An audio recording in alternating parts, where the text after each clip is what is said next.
Fala galera, bom dia. Hoje, dia 14 de julho, quinta-feira, vamos lá para mais um Morning Call. Um dia depois de toda aquela volatilidade de ontem, né? Fazia muito tempo que eu não via um candle gigante, assim, uma movimentação boa e perigosa, né? Lógico. Na época do Trump, quando ele estava no governo, ainda a gente até via. Na época de payrolls, né? Na primeira sexta-feira do mês também a gente via grande movimentação, assim. Vou puxar mais aqui para trás. Ó, no gráfico de 5 minutos, em menos de 5 minutos, Nasdaq ontem caiu, vamos pegar aqui, ó, só esse candle aqui, 3,6%, é um recorde quase, né? Caiu bastante aí em menos de 5 minutos, mas por conta dos dados de inflação que saíram lá. Até escrevi no título do Morning Call de ontem que dados de inflação, aquele dado de inflação poderia movimentar o mercado. Parece que movimentou um pouquinho. Mas por quê? Mercados de forma geral querem saber quando que a inflação dos Estados Unidos vai fazer um topo, como eu comentei com vocês ontem. Então, se saísse, eu lá no mês passado, o mercado já estava imaginando que seria o topo ali 8,2, se não me engano, a inflação. E ontem eu também achei que a gente pudesse ver ali 8,7, 8,8, tanto é que a expectativa do mercado era 8,8 e explodiu lá, saiu 9,1, bem acima do esperado. Foi por isso que a gente viu esse tipo de movimentação. Aqui tem algumas coisas para a gente aprender com isso, né? Primeiro, dados econômicos vai depender muito do contexto, a sua importância, né? Por exemplo, pedidos iniciais para seguro-desemprego hoje não trazem tanta volatilidade assim, mas a gente tem que lembrar que dados econômicos, eles podem fazer exatamente isso que fez aqui. Então, fica um alerta para você que não tem muita experiência, está operando day trade principalmente. Para quem está fazendo um swing trade e tem gain loss mais longe, ainda esse tipo de movimentação ainda casa, vamos dizer assim, no meio das operações. Mas para o day trade é bem perigoso, porque pode ter derrapagem, ao invés de você perder X, você vai perder X mais Y mais Z e tal. Então, foi um aprendizado. Segundo, dados de inflação, por exemplo, está dentro desse contexto da economia agora de extrema importância, né? Então, épocas em que você não tinha inflação, ela estava controlada, próxima de 2% nos Estados Unidos, esse tipo de dado econômico nem fazia cócega para não trazer nenhum tipo de volatilidade para nenhum ativo. E hoje não, hoje dentro deste contexto, e ele traz e ainda vai continuar trazendo. Eu espero por não muito tempo, né? Porque senão a gente vai ter inflação por um período muito grande, assim. Então eu espero que logo faça um topo aí e tudo se resolva. E lógico, é ruim, né? A moeda continuar se desvalorizando muito. E o outro, esse aqui ainda movimentou pouco, né? Mas o outro aprendizado que a gente pode ter aqui é da análise técnica. E do nada pode mudar, né? Se você estivesse olhando aqui, tudo bem. Tendência de baixa aqui, né? Tinha uma LTB lá, ó, canalzinho de baixa, assim. Aqui deixou, né, falsos rompimentos e tal. Mas se a gente estivesse operando dia a dia, estava lateralizado com topos e fundos ascendentes aqui, mas bem de leve, né? Bem de leve. Tendência de baixa, ok. Mas essa acumulação aqui estava, enfim, subindo bem pouquinho. Aí rompe essa linha, esse canalzinho aqui para cima, engana todo mundo, achando que poderia subir. Inclusive fechou acima desse canalzinho aqui. Então a análise técnica em si, ela pode ser, sim, bagunçada por dados econômicos, por notícias, por surpresas de forma geral. É exatamente isso que aconteceu ontem, né? Aqui, então, se ficar apegado somente a isso, a mesma coisa para baixo aqui, ó, rompeu embaixo, né? O canal, vai fazer um pullback, daí todo mundo entra vendido e de repente volta tudo e volta lá para onde startou, né? Lá para onde começou. Então é bem complicado esse tipo de dado econômico. Bom, então tá aqui, né? O culpado de tudo. A gente, né, como eu falei, era lá nos dados econômicos de inflação, lá no IPC do mês passado, já existia uma expectativa de fazer um topo aqui e não fez. E aí para ontem, né, a expectativa de 8,8, eu imaginei que estivesse fazendo um topo já, que não ia passar muito ali, 8,6, 8,7. Se saísse 8,6, o mercado ia ficar feliz, porque estaria mostrando que meio que a inflação estaria perdendo força, né? Mesmo assim, existia uma expectativa de 8,8. E como saiu bem mais alto do que esperado, ficou muito claro aqui que não tem um topo ainda e não se sabe até quando vai subir esses dados de inflação. Foi por isso que o mercado reagiu dessa forma. Ontem também teve decisão de taxa de juros aí pelo Banco do Canadá. Acabou surpreendendo, né? Ao invés de subir de 1,5 para 2,25, 0,75, acabou indo para 2,5%. Então subiram lá 1% a taxa de juros. Muita coisa também. Tem gente que está se antecipando, né? Tem gente que está acelerando. Eu estava até pesquisando com os alunos ontem à noite, eles mandaram alguns links assim sobre inflação, né? E eu comentei, eu li uma matéria ontem que até o ano de 2000, 2001, a inflação nos Estados Unidos era tinha uma forma de cálculo. E a partir de 2001 mudou essa fórmula de cálculo, de calcular a inflação. Eu estou pesquisando ainda, não achei essas informações concretas, vamos dizer assim, mas segundo o que eu vi, né, o que eu li ontem, é que esses 9,1% de hoje são diferentes do 9,1% da década de 80, da década de 70, por exemplo. Segundo as matérias que eu li, esse 9,1% de hoje é a maior inflação dos últimos 2 séculos. Não sei até onde isso é verdade, não sei se é verdade ou não, né? Eu ainda estou pesquisando lá para ver se realmente teve alguma mudança no cálculo de inflação. Talvez por isso o susto, assim, a percepção do americano de que a inflação está alta.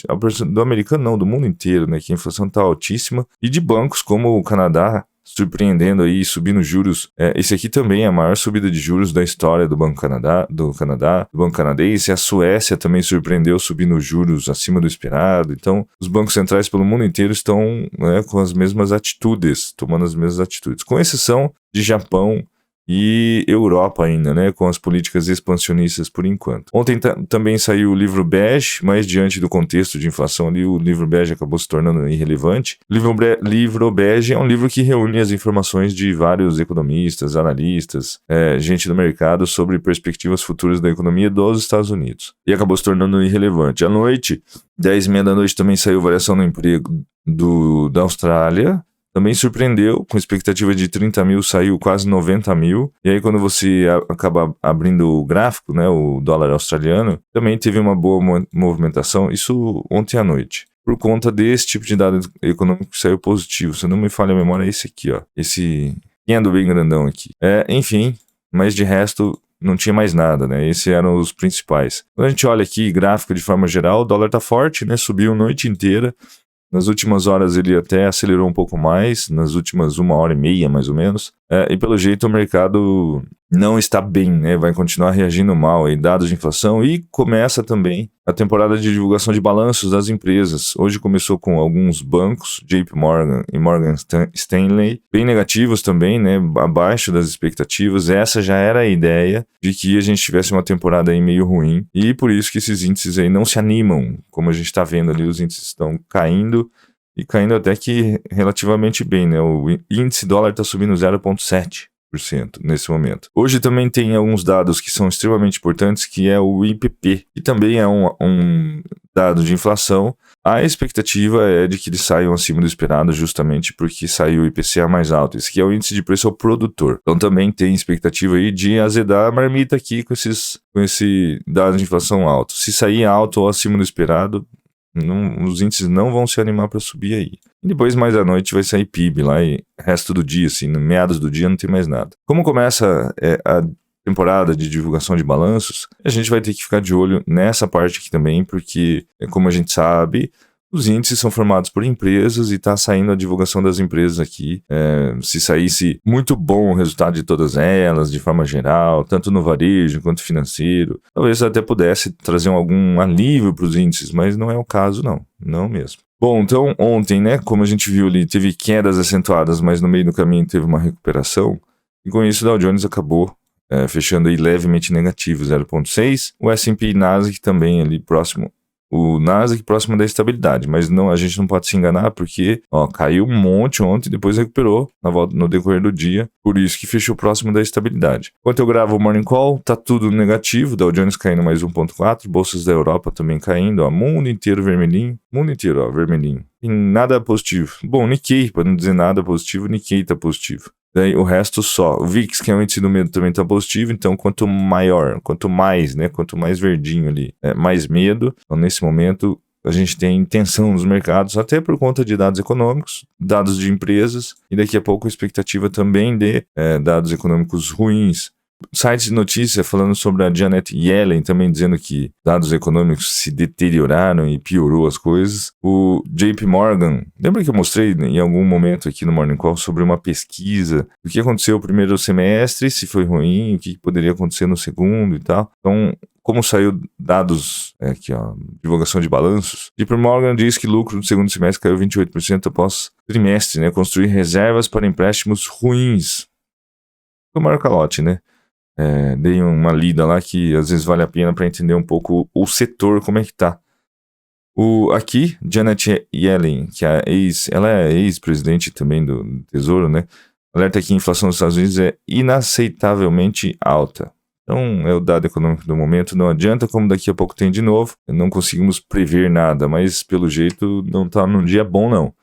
Pelo jeito é índices para baixo e o dólar mais fraco, mais forte, né? Ontem eu estava com esse viés de dado econômico um pouco mais positivo, dólar fraco, índices para cima, mas como saiu um dado econômico negativo, acabou azedando tudo de forma geral. Outra coisa que é importante de falar é o euro com essa paridade de 1 para 1, né? O euro está 1 para 1 agora, que é esse aqui. Para comprar $1 eu preciso desembolsar €1 e vice-versa. Faz 20 anos, né, que não chegava nessa paridade. Essa desvalorização do euro é por conta de tudo que aconteceu, né, durante a pandemia, de expansão monetária, dos pacotes, de impressão de dinheiro e agora com um agravamento ali, principalmente da Alemanha, né, que é uma economia extremamente importante, entre o conflito lá de Rússia e Ucrânia e tal, aquela coisa toda. E aí é muito difícil de sair dessa região aqui, então o euro ainda vai ficar por um bom tempo aqui. É muito difícil da gente falar assim, o euro vai continuar se desvalorizando passando dessa região aqui, porque o dólar também está se desvalorizando. Então ambas as moedas estão se desvalorizando. Ontem eu comentei com a galera sobre o Bitcoin, né? Porque a gente está tendo desvalorização de todas as moedas de forma geral. Ontem, a hora que saiu aquele dado econômico, o dólar ele até subiu inicialmente, a reação do dólar até subiu, mas o ien desvalorizou e o ouro também, ele caiu também, né? Se a gente estivesse vendo algum movimento de proteção, por exemplo, a gente poderia ver o ouro subindo ontem e o ien caindo, né? O ien se valorizando. Ien valorizando é cair. E o que eu percebi, assim, de tudo? Que o ien não se valorizou, ele continuou se desvalorizando, então a galera não está buscando o ien como proteção mais. O ien está sofrendo muito como o Japão está com políticas expansionistas e os Estados Unidos com contracionistas, por isso que o ien está se desvalorizando ainda, né? E o dólar, vamos dizer assim, o dólar americano tá indo num ritmo ao contrário, porque é interessante também sair do ien e ir para moedas que podem ou têm um potencial de se desvalorizar menos. Então esse é um dos motivos. Mas o ouro é muito parecido com o que eu acabei de falar do ien, e na teoria todo mundo pensa que o ouro deveria se valorizar como proteção, mas ele não está fazendo isso, está muito nítido. Se esses dados de inflação pressionam o Banco Central dos Estados Unidos a subir mais a taxa de juros, talvez seja muito mais interessante deixar o dinheiro em renda fixa, títulos do Tesouro Americano, do que ficar em ouro, por exemplo. Então, eu não fico muito animado com o ouro para ele subir, não, e não foi o que eu vi também, né? Então, tem que tomar um certo cuidado, vamos dizer assim. E o Bitcoin, a gente até viu uma volatilidade nele ali, mas eu estava fazendo uma reflexão ontem com a galera que, por exemplo, a Argentina agora piorou muito mais a economia de lá, a galera saiu para as ruas para protestar, inclusive, e eles estão sem alternativa. O preço do iPhone lá chegou a disparar 40% em um dia, porque na perspectiva de que a moeda deles ia desvalorizar mais ainda, eles saíram comprando tudo para se livrar da moeda e tentar minimizar um pouco a perda, o poder de compra, na perda do poder de compra. E uma alternativa que eles têm é de comprar Bitcoin. E isso está acontecendo no mundo inteiro, né? Se o mundo inteiro, a sua moeda pode se desvalorizar mais e muito mais ainda, um ativo que me surpreendeu de ter segurado a onda ontem, apesar de ter tido um grande movimento ali, mas já retornou, foi o Bitcoin. Então será que, né, o Bitcoin, vamos aqui, ó, gráfico diário, por exemplo, será que ele está fazendo uma formação de fundo aqui já? Será que ele já chegou no fundo do poço e de repente ele pode passar a voltar a subir? Não estou afirmando que sim. Mas o que eu estou chamando aqui é uma reflexão para isso, diante de todo o cenário que está acontecendo no mundo, né? O Biden, com diversos planos de expansão monetária, distribuindo dinheiro, ainda queria aprovar pacote de $3 trilhões, o Senado que não aprovou, porque senão a gente teria o dólar se desvalorizando muito mais. Então, os líderes de a maioria dos países hoje estão com esse viés, assim, mais expansionistas, no sentido de aumentar a oferta de dinheiro. Para não falar de viés político nem nada aqui. E com toda essa valorização, uma alternativa de repente pode ser criptomoedas, né? Mas é apenas uma reflexão. Beleza? Eu sei que hoje o Morning Call foi longo, demorou bastante, né? Mas para quem ficou até o final aí, é importante essas informações que eu passei. Espero que ajude aí no dia a dia de vocês para poder estar operando. E vamos lá para mais um dia, beleza? Ótimo dia para todos, ótimo dia de operações. Até o próximo Morning Call. Tchau.